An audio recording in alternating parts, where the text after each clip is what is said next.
Chapter 32. The Fall of Hyrule. The Triforce of Power. Ganondorf's greatest victory. Hyrule was dying. For untold centuries it had been kept alive with Zelda's magic, its unnatural growth sustained by the power of the Triforce, and the black sickness at its heart long hidden away. But her enchantment had failed now, deprived of its power source, and the lifeblood of Hyrule flowed freely. The entire city had been given over to violence and looting, as a citizenry long downtrodden was at last given the chance to exact vengeance on its oppressors. Nobles were dragged from their homes and slaughtered in the streets, or made to watch as their families were tortured and defiled. Soldiers abandoned their posts, joining in the chaos or banding together in last desperate stands, and all over Hyrule the streets ran slick and scarlet with spilled blood. Plumes of smoke rose high into the sky, like black banners that heralded news of death. And on the very steps of Hyrule Castle Vissen and Vati led the last charge, a tide of Gerudo that now numbered more than 5,000 as more and more of the city's vast population seized weapons long hidden and joined in the attack on the castle. The Gerudo were now steadily growing and relentless, buoyed by a righteous fury that overcame all fear.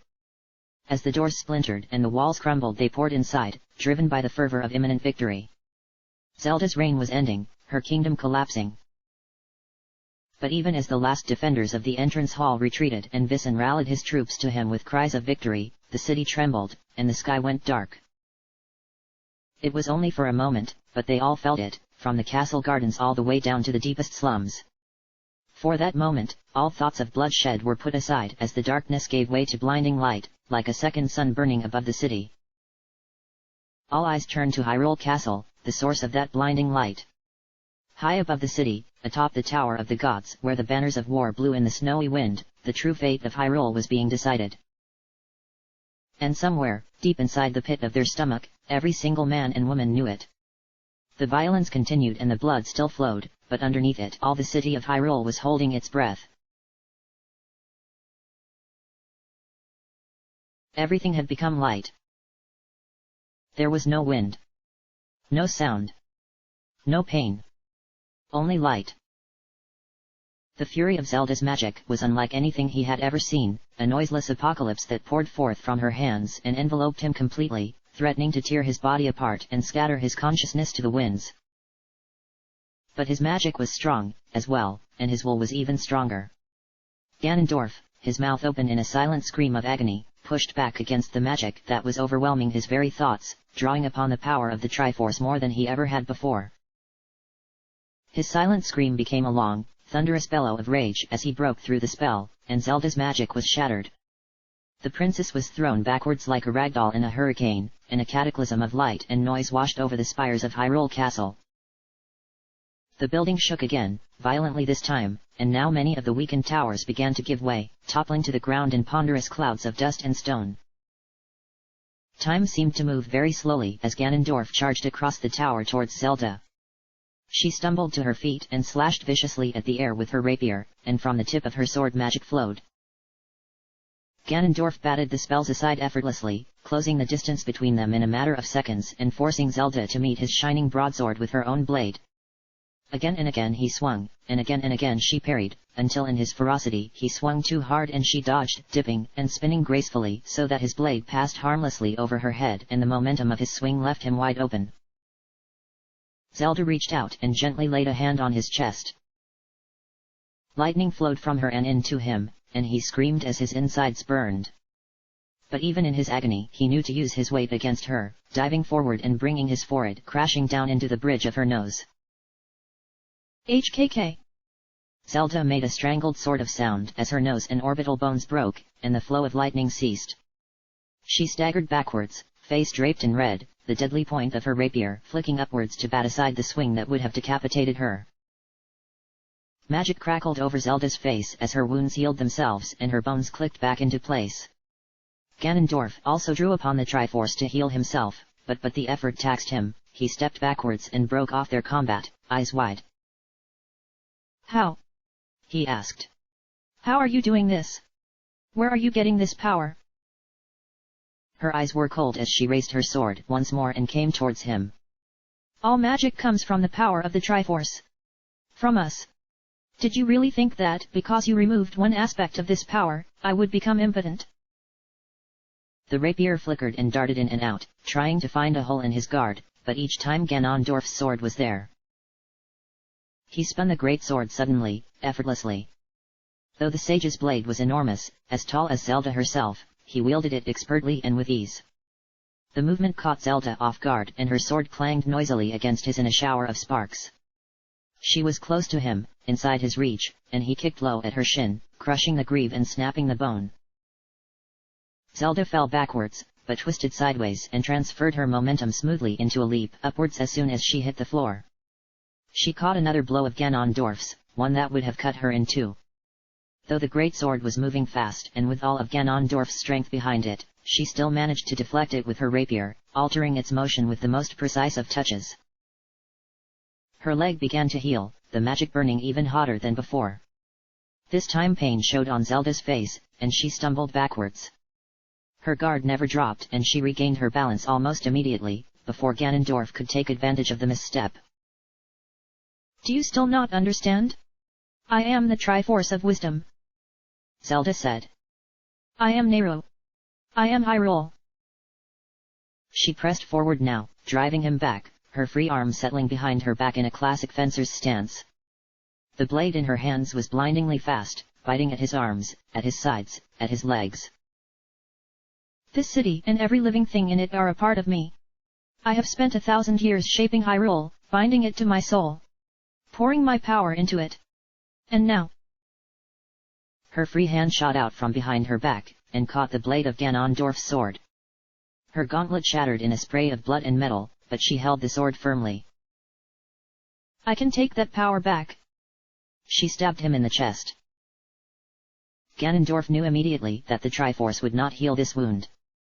He could feel a foul magic burning within the blade of Zelda's rapier, searing his flesh, boiling his blood. He opened his mouth to scream but could not draw breath. She drew back her sword to stab him again.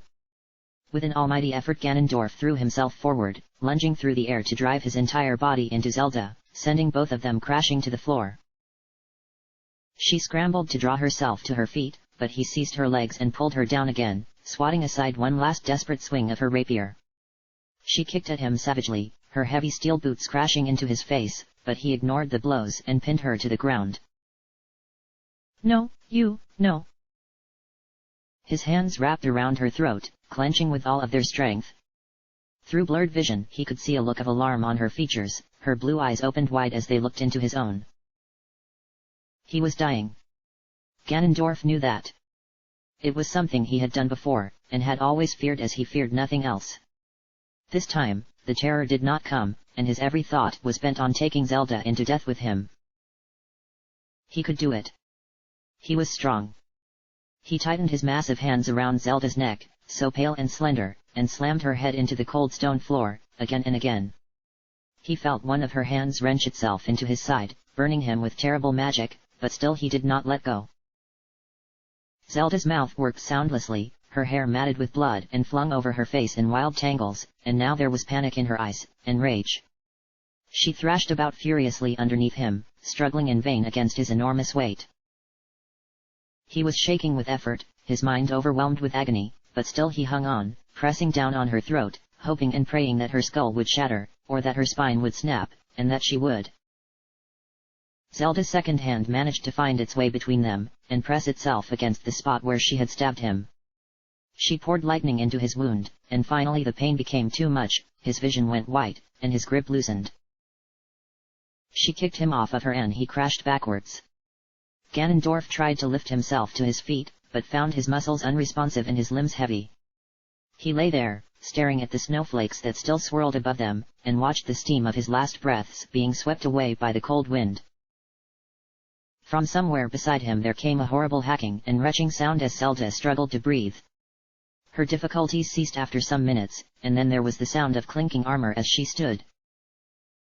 She appeared above him, peering down, sword in hand. Sorry, she said, lifting the rapier high above her head. Truly. She brought the blade down, piercing his chest, stabbing his heart. Once again he felt the hideous pain of her magic tearing through him, overwhelming his thoughts and senses. His agony was so great that he almost did not realize that he was being moved, as some spell of Zelda's was dragging him across the top of the tower. You almost killed me there, old friend, Zelda said, coughing weakly. Fighting you was the biggest risk I have taken in centuries. The motion stopped, and Ganondorf lay still upon the icy stone floor. He knew, faintly, that he was laying in one of the 3 circles in Zelda's great design. It was the place where the Triforce of Power belonged in her formula. You almost killed me, she repeated. He heard Zelda take a few uneasy steps, and then crash to her knees. There was another fit of coughing, followed by many rattling, hoarse breaths. Indeed, you would have killed me were we anywhere but here. But don't worry, Ganondorf. Everything will be made right. He watched his life steam away, plumes of it rising from his mouth to be swept away with the snowflakes by the ever-changing winds. Opening his mouth to ask for a quick death, Ganondorf found that he was incapable of speech. So he lay silently, bleeding and dying and watching the snow. Such pain, Zelda was saying. But Link is coming. Ganondorf did not respond. His breath was growing shallow, and it seemed to be taking more and more effort to draw air into his lungs. Zelda laughed, a pained, hoarse sound. Link is coming, she said again. It will all be over soon. Vissen didn't know the man he killed. The man fought bravely.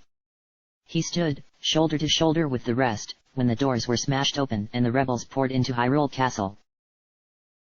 He charged, screaming battle cries, and locked swords with Vissen, the man who had been his commandant a scant few hours ago.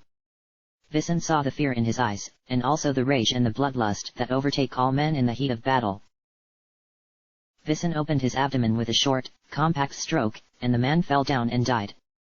Another took his place almost immediately, and this one died, too. So did the next one, and the next one, and to Vissen the battle for Hyrule Castle had become nothing more than this, these men who stood their ground and died at the point of his blade. And then, suddenly, there were no more men in front of him. The castle was in the hands of the rebels, now, as Zelda's loyalists retreated into the upper levels to make their final stand protecting their princess. In many places the remnants of the Gerudo had already begun to loot anything they could carry and put to the torch anything they could not. The battle is over, Vaati said. They stood in one of the castle's many great halls, a wide long chamber of polished stone that was used for feasts, weddings, and other extravagant ceremonies. Today it had been the last corner of Hylian resistance at ground level, and the floor was slick with blood. Vissen cleaned the blade of his sword on the cloak of a dead man. Yes, it's over, he agreed. But then... The castle shook suddenly, a tremor so violent that men shielded their heads or grasped at the walls in reflex. It was one of many that had occurred in the past hour, and when it was done Vissen abandoned the sentence that he had nervously begun, so that the two left unsaid the knowledge that was hanging between them. Nothing they had done here truly mattered. The confrontation that would decide everything, the confrontation that had been written across destiny by the gods themselves, was happening at that very moment. And Hyrule trembled with its fury. The tremors ceased, but from far away there came a low rumbling sound that lasted nearly a minute. It was a tower collapsing. Form up, Vissen ordered his soldiers. We need to sweep the castle. Search for any remaining Hylian resistance at city level. Isolate the upper levels, establish barriers. Find out how many of our men still live. And... But just then he was interrupted, as one of the doors at the far end of the hall burst open and a soldier came sprinting in, alone.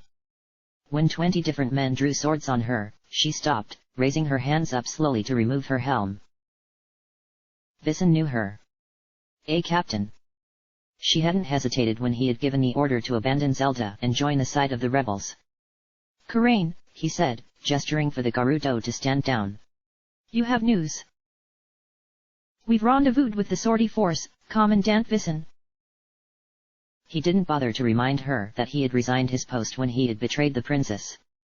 Link and Midna? You found them. She hesitated. Link was not with them. And the imp, Midna.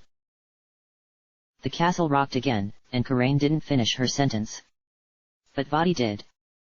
She's with Zant, he said. Karain nodded. Where? Vissen demanded. The south lawn. Below the steps at the Temple of Nehru. The Wind Mage turned to share a brief look with Vissen. It's a long way, Vadi said. You're going to have to run. And he vanished. Vissen blinked stupidly at the empty air where Vadi had been for a second before regaining his senses and cursing the Wind Mage aloud. He turned and scowled at his troops. Well, he demanded. Get running. Vadi did not much desire to materialize in the path of a stray fireball, so he chose a spot well away, inside the vestibule of the Temple of Nehru. One of the temple's great doors was swung open, while the remnants of the sortie force took cover behind the other. He spied a wounded girl, sitting against the wall of the temple and holding her side. Her skin was pale and her eyes sullen, but she did not seem to be dying. Link? Where's Link? Vadi demanded of her. She looked up at him. Oh, it's you. The other one, yeah. What are you talking about? She rolled her eyes sideways, indicating the open door. You and him. Zant. You used to be with the princess. He was irritated by the utter disdain she seemed to be showing him. Answer my question. Where is Link? She looked him in the eye. I see no reason to tell you. The castle suddenly shuddered again beneath them, and she turned around to stare at the wall behind her as if to reassure herself that it was still in one piece. But you can probably guess. She turned back to him, wincing and clutching at the cut in her abdomen. The motion of twisting around had pulled at it. There were soldiers. Zelda's men, and a lot of them. We were taking casualties, we had too many wounded. We? Vadi repeated. Who's we? Us. Not Link. We were just slowing him down. He went on, and we retreated. That was the last I saw of him. Vadi glided away from her, having heard everything of value. Ganondorf and Link were inside the castle, with Zelda, but the third piece of the Triforce was still here. Still within his grasp. He floated through the door, and looked down at the great steps of Nehru and the gardens below. They were almost unrecognizable, as much of the white marble steps had been blasted away, and what vegetation remained in the gardens had been blackened nearly to ash. Gouts of fire and plumes of darkness flashed back and forth between two flickering shapes, clashing in great royals of flame and shadow. Midna hovered motionless in the center of the maelstrom, her magic tracking effortlessly the dancing and vanishing form of Zant, who was almost immaterial, such was his speed. Always he remained one step ahead of Midna's fury, barely escaping death again and again and again. Until she hesitated. Then he was upon her, striking Midna with such force that her tiny frame was driven into the ground in a cloud of dirt and ash. My princess! Vadi could hear his scream even from atop the steps. Zant drove her into the earth as he wailed, his voice high and keening. We could have been beautiful. He shouted, as now the imp escaped his grasp and reappeared 50 meters away, clutching at her head. We could have been perfect. We could have struck her down and ruled together. With us the shadow could have consumed all of Hyrule. Something in the way that Midna was moving made Vadi uneasy. When he saw that she was injured, he had begun to move towards her, to strike while she was off balance. But now he stopped, halfway down the steps, as he saw her hands grabbing at her helmet and pulling it down, over her face. No, she wasn't pulling down on her helmet. More stone was appearing beneath her hands as she moved them. Midna's stone helm was now a mask that covered her entire face, and Zant, now realizing that something was amiss, was pressing his attack again. A mace appeared in his hand, a black thing made of obsidian, and where it struck Midna's head it blasted away the stone that covered it. Vadi saw her eyes, both of them, white and bright with fury. Then they were covered again. The stone was growing on its own now, without the aid of her hands, spreading until it was a suit of armor that concealed Midna completely. Light exploded from the imp's tiny form, so bright that Vadi's eyes were blinded and his skin was seared, even from atop the steps. He threw a hand over his eyes and turned away, and when he managed to blink away the tears and regain his vision, Midna had become completely unrecognizable. She was a creature of light and shadow, a huge many-legged form that burned with power. Zant was panicking now, retreating and flinging magic at the monster that Midna had now become. The attacks fizzled against her, brief flickers against blinding luminescence. Vadi watched, stunned into silence by the magnitude of power he was witnessing. This is too much power for her.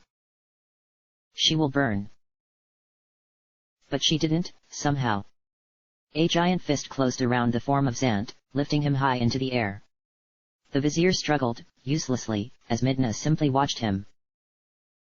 I loved you once, she said, quietly, her words stolen by the wind. Only Vadi heard them. And then 100 shadowy needles burst forth from the creature that Midna had become and pierced the body of Zant. The vizier's stone helm shattered and the darkness boiled forth from his mouth, his eyes, and his ears, until his form was completely enveloped by darkness. The shadow spread, so that it now enveloped the many-legged form of Midna, and for a moment it was as though Vadi was looking upon Zelda's nameless monstrosity once more, dark and terrible. Then the shadow was gone, like smoke on the wind, and from beneath it the childlike figure of Midna was revealed, once again in the form of an imp with flaming hair. Vadi floated alone at the top of the steps, staring down at her dumbfounded, unable to believe what he had just witnessed. Is this what it means to wield the Triforce? He had come here ready to join forces with Zant, to kill Midna and take the Triforce of Wisdom for himself. But he knew now that not even the two of them together would have been a match for her. Midna turned suddenly and looked up, and a chill ran down Vadi's spine. She could kill him, easily, and he was standing out in the open with no place to hide. Had she been aware of his presence the whole time? But then he realized. She wasn't looking at him, she was looking past him, up at the spires of Hyrule Castle. Whatever she saw there clearly alarmed her, for she almost immediately shot up into the air and sped toward the castle in a flash of flames. Vadi now scanned the tower, looking for whatever it was that Midna had seen. He found it. He was still staring a few minutes later when the clanging of sword and armor announced the arrival of Vissen and his troops. What are you staring at? Vissen asked, out of breath from his dash across the castle. Look, there, Vadi said, pointing upwards. At the Tower of the Gods. There was a moment's silence as Vissen took in what he was seeing. And then he let his sword fall from his hands, and reached up to undo the buckles that held on his breastplate. Sir. One of the soldiers was speaking. Commandant Vissen, sir, what do we do now? We wait, Vissen answered him. We wait and we pray that Link does not fail us. His hands were both slick with blood, but the master sword itself remained pristine, shining and unstained. Blood and bile were each boiled away as they touched the blade, seared by the magic of the sword. That's a fine blade you have there, Russell said. The finest I have even laid eyes on. I am blessed to have seen its like in my lifetime, I know. Russell, Link said, you don't have to do this. And the goddesses could not have chosen a finer man to wield it, the old knight continued. He stood at the far end of the throne room, at the bottom of the dais. His own gilded blade was still in its sheath. Link walked forward slowly, deliberately. Another jolt of pain shot through his body, and a vision of lightning melting snowflakes from the air floated before his eyes. The pain and the visions had been getting stronger, more demanding, the higher he climbed. The piece of the Triforce within him was sensitive to the struggles endured by its siblings. Russell, he said, his voice calm even as the ghost of a sword bit into his side. I must get to the top of the tower. If I don't, every man, woman, and child in Hyrule could die. Please, listen to reason. All the way through the corridors and staircases of Hyrule Castle, this was how he had approached the men who barred his way. He had left in peace the soldiers who threw down their arms and cut down the ones who stood their ground, as Russell was standing his ground now. I swore an oath. Russell laid a hand on the hilt of his blade, but did not draw. A oath to serve the princess, until death release me from her service. It is an oath I mean to keep. Please, Link exhorted. Please, I don't have time for this. You are a man of honor, do the right thing, and let me pass. You know Zelda is insane. Do not throw your life away. My honor died with my son, Russell said. This is all that I have left. There was another burst of pain, and this time the castle trembled to accompany it. He was running out of time. So be it, Link said through gritted teeth, and he charged forward. Russell's blade flickered out of its sheath and moved with such speed that Link barely saw it before he felt the impact it made with his own. Just as quickly the old knight parried, and then attacked with such expert precision that Link was forced to draw back, out of range. He looked into Russell's eyes and saw nothing there. They were the eyes of a dead man, emotionless and cold. There would be no more talking, Link knew. This fight was to the death.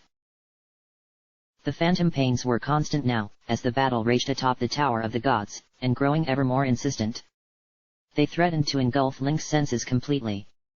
He had to end this fast. Link lowered his sword. He breathed deeply, letting the power of the Triforce run through him, and drawing upon it. Russell took a step forward. His arms tensed, drawing back his sword to strike a blow that would cleave through Link's chain mail and cut deeply into his unguarded side. Still, Link did not raise his blade to defend himself. Russell's sword was moving forward now, cold steel cutting through the air as it traveled along its arc. Link blocked it effortlessly, the Triforce guiding his hand as the Master Sword snapped up to catch the blow. His counterattack, reflexive and lightning swift, was similarly parried, and the two traded blows in a flurry of steel. Russell was defending, not attacking, he soon realized. The former commandant fought conservatively, keeping his guard close, working to prolong the battle. It was as though Link were in two places at once. His sword rang and his arm trembled as he fought across the smooth floor of the throne room, but he could feel the cold wind on the tower far above. He cried out in pain as he felt the ghosts of the wounds that Zelda and Ganondorf were inflicting upon each other. Russell, Link said. Please. The agony was so great that he could barely speak, and yet still he fought. The Triforce sustained him, its power coursing through his blood and radiating from his bones. Russell fought in silence, methodically blocking each attack but in turn. He occasionally made an attempt to attack Link, but these were infrequent, and easily turned aside. True to form, the old knight was obeying his last order. Russell knew that he was going to die, and was concerned with nothing other than wasting as much of Link's time as possible. The stratagem was working, this fight had taken much too long already. I have to get past him, was all the Link could think. I'm running out of time. And then suddenly he couldn't think, because that was when it happened. He felt his ribs break, his spine shatter, his lungs collapse. He tried to draw breath but could not. He felt death clawing at the edges of his sight. I'm too late, was all that he could think. I'm too late. Atop the Tower of the Gods, one of his siblings was dying. He was feeling their pain now, more pain than he had ever felt before, in this life or any other. The agony overwhelmed him completely, but he did not collapse. Instead, his hands moved of their own accord. Through the haze of pain he saw his arms swing and the Master Sword shine as it flickered out, cutting through Russell's gilded sword as though it was nothing. Russell died with an expression of surprise on his face, as his side was rent open and his life spilled out from between his fingers. Link was dimly aware of what he had done, too preoccupied with the pain that had overwhelmed all awareness. He took a few agonized steps forward and then sank to the floor, finally surrendering to the darkness at the limits of his vision. His consciousness slipped away, and all was mercifully quiet for a while. She was restless. Zelda paced about the tower endlessly, unable to tolerate the waiting or the silence. She spoke, too, sporadically voicing random thoughts to Ganondorf as he lay motionless on the ground. Or perhaps she was speaking to no one, and he was overhearing her by chance. Our destiny has eluded us, she said. In every life, every reality, it slips through our fingers. We cannot grasp it. He heard the sound of her greaves ringing against the stone near his head as she passed him. I should be dead by now, he thought. Again and again we die. Die and are reborn. We cannot escape this. Ganondorf clenched his fingers. He was not yet strong enough to turn his head, but he could feel his hand opening and closing. She is not letting me die. This magic is keeping me alive. He could sense it too, the enchantment snaking its way through his veins and working to keep his blood pumping and his lungs filled with air.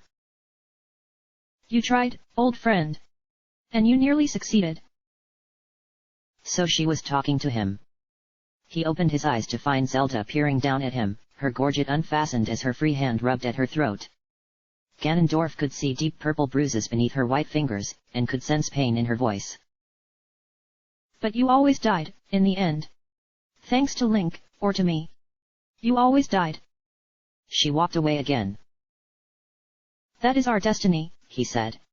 Ganondorf was surprised at the clarity of his voice. What he had expected to be a strained whisper rang out loud and clear.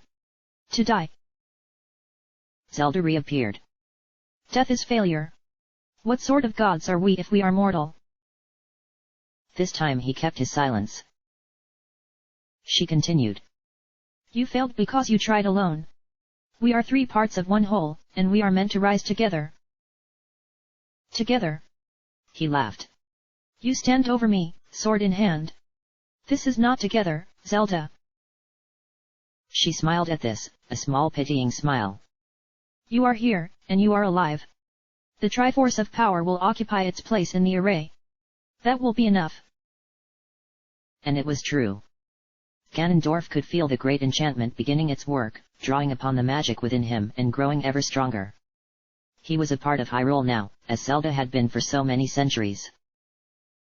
The castle grounds had fallen silent now, the battle ended, and the only sound atop the Tower of the Gods was the howling of the wind. Ganondorf's voice cut through it, its tone final. You've become the monster that I used to be. You have damned yourself to the same hell that I now live. She smiled at this, too. I should think that will only happen if I fail. You already have. With these words Ganondorf summoned all of the magic that was left in him, pouring it into the Zelda's enchantment, crying out with the pain of it. The spell responded, drinking the power of the Triforce greedily. The castle trembled, and the tracework that covered the floor beneath their feet shone with golden fire. And Ganondorf rose. For a moment she was too stunned to even react. He knew then that it was over, as she simply stared in mute disbelief, her face frozen in shock and horror. His great sword had been left where it had fallen, some 20 meters away on the other side of the tower. As he brought his arms together, the blade disappeared, vanishing into nothingness and at the same time rematerializing in Ganondorf's hands just as they began their arc forwards. He struck her high, in the chest, the blade crushing the plate and collapsing the ribcage. Zelda opened her mouth, but blood spilled out instead of words. She staggered backwards, her magic crackling about her torso as it tried to heal itself. Zelda's mouth opened and closed soundlessly as she tried desperately to draw air into her crushed lungs. Her face was fear now, and incomprehension. This time Ganondorf took the time to set his feet, to draw his arms all the way back and swing with all of his strength. The sword crashed into Zelda's chest again, staving in her armor completely. Blood now began to run freely from the joints in her plate, and Princess Zelda collapsed onto the cold stone floor. The sword clattered at his feet, its work done. Ganondorf knelt, and raised her head up off the ground. He brushed Zelda's hair away from her face, and her blue eyes stared up at him, white and terrified. Sparks of magic were still flickering over her skin, but their light was slowly dimming. The magic was prolonging her agony, denying her the mercy of a quick death. I'm sorry, Zelda. My old friend. I am so sorry.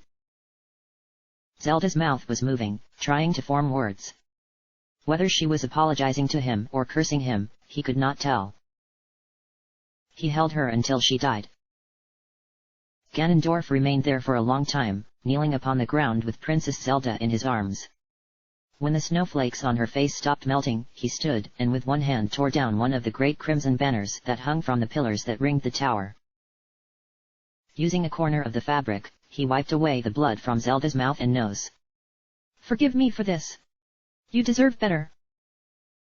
He looped the banner twice around her, underneath her arms, and then tied the other end of it to the stone balustrade at the tower's edge. He eased the body down gently, keeping a hold on the banner and measuring it out in lengths. When it was done, the body of Princess Zelda hung from the Tower of the Gods for all of Hyrule to see, swaying at the end of a banner bearing her own royal sigil. Ganondorf turned away, the fatigue of the battle catching up to him in a sudden rush. His own wounds still burned with the remnants of Zelda's magic, and he could feel the phantoms of her own pain added onto his own, communicated through the magic of the Triforce. "I suppose I am king of Hyrule now," he thought.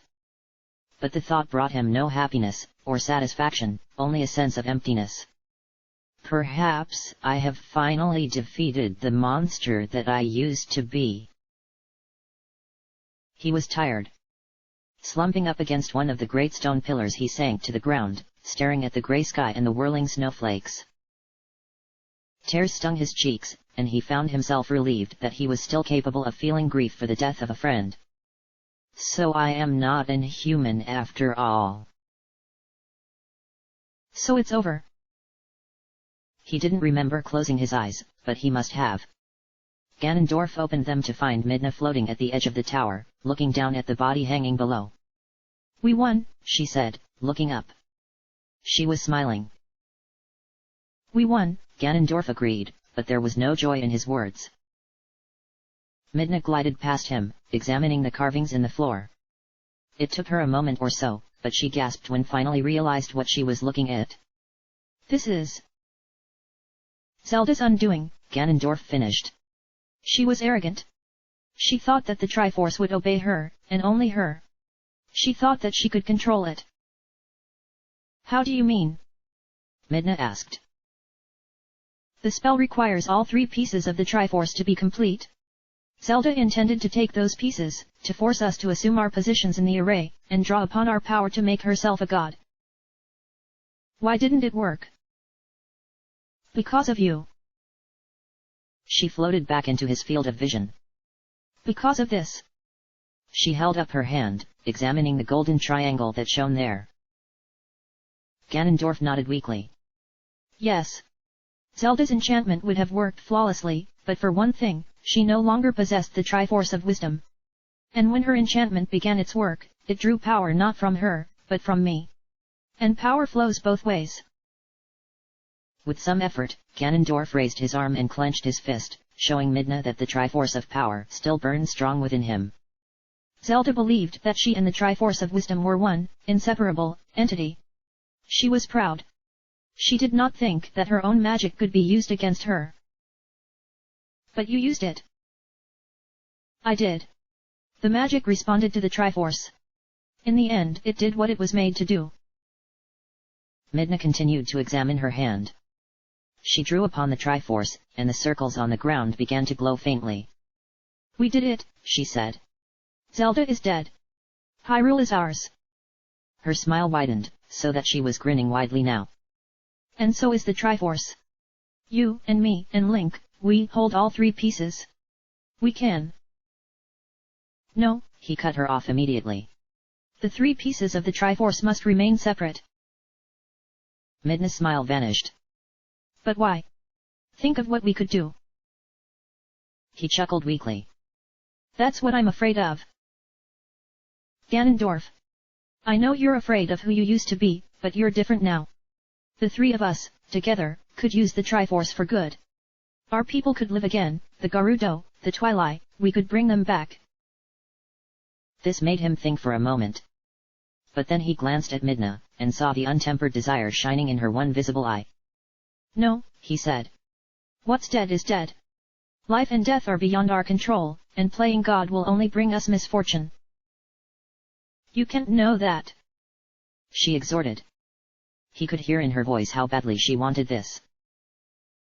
"I can know," Ganondorf said flatly. "I have lived that life.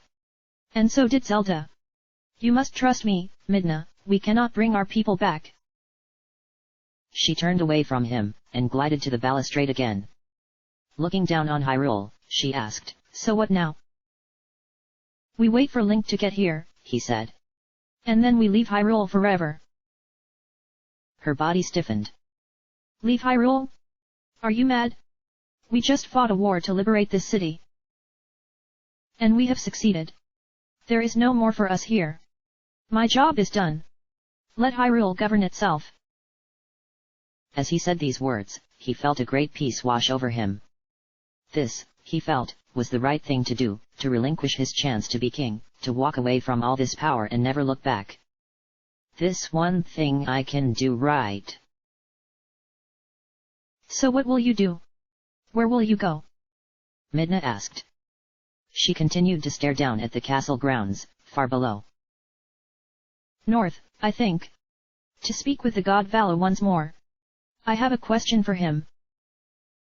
And what is that? If there is a way to rid myself, now and forever, of the power of the Triforce. He waited for her response, but none came, so he continued. If the thing can be destroyed, so much the better. Such power was not meant to be in the hands of mortals, and as long as it exists, in this world or any other, only evil will come of it.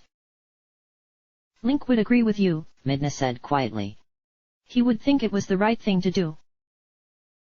I believe so, Ganondorf agreed. Some of his strength was finally beginning to return to him, and he slowly stood. And I am glad that you think so too. You see. But he spoke no more, for at that moment Midna whirled around, her arm slashing forward in a savage gesture. Blackness poured forth from her hands, a plume of shadow that covered the distance between them in an instant and tore through Ganondorf's chest. He was slammed backwards into the pillar and pinned against it, as more and more darkness flowed from Midna and into him.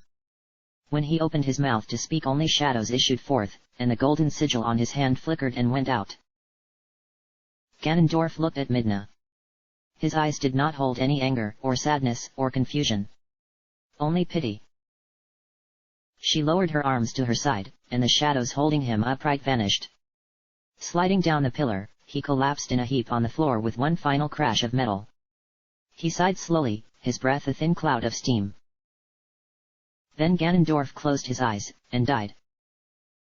Chapter end.